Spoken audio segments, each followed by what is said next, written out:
First Nation peoples has led to an Indigenous writing back of our history. The interpretation of shared events through Aboriginal and Torres Strait Islander eyes. Protest, in the form of the arts, has long been a method of Indigenous people fighting for recognition. We did not die out. There was no dying pillow to soothe.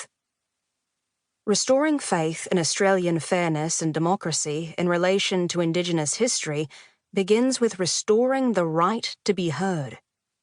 We are often from families who were denied education and lived in poverty. Many are landless in our own land. For Indigenous Australians, there was no treaty and no ceding of the land to the British Crown. A Makarrata, or compact, is a document of reconciliation demanded by many Indigenous Australians. There is now a request for constitutional recognition. We are still waiting. We acknowledge the traditional owners of Boonwurrung and Woiwurrung nations, where we created this audio story. We humbly give thanks to all Aboriginal and Torres Strait Islander peoples who have been telling stories since time immemorial. Author's note. For the Darug language used in this audiobook, the narrator has referred to the author and the online language dictionary at darug.dalang.com.au. Julie Janson, the author, has used one main source for the Darug language, J. L. Cohen's A Dictionary of the Darug Language, the Inland Dialect, Blacktown and District Historical Society, 1990. Some Darug words not available in Cohen's vocabulary have been found in Jacqueline Troy's The Sydney Language, Macquarie Library, 1994. Julie is grateful to all the researchers for their invaluable language work.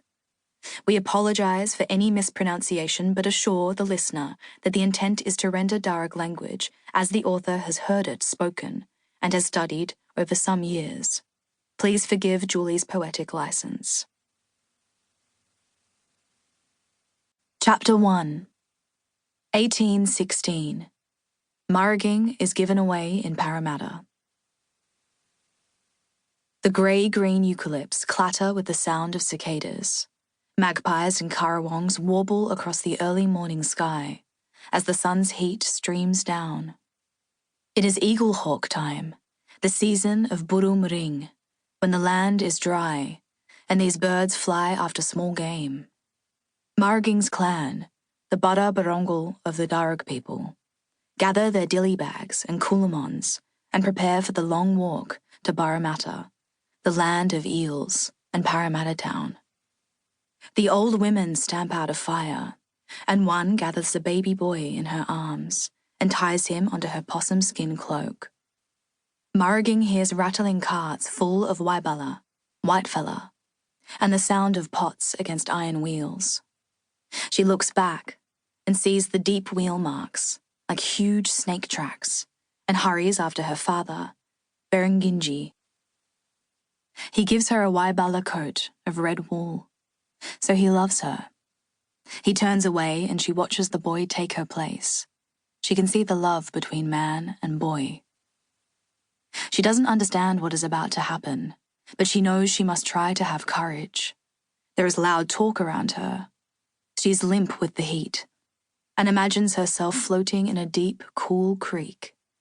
But her father is speaking to her, and what he is saying brings her back. He tells her he met some men in Parramatta town who offered to teach Aboriginal children to read and write. She is to be an important part of helping their people, and she must learn their language and their ways. She must be brave and remember that he loves her, and one day he will come back for her. He reminds her that the sky god Bayami and his son, Daramulam, will watch over and protect her.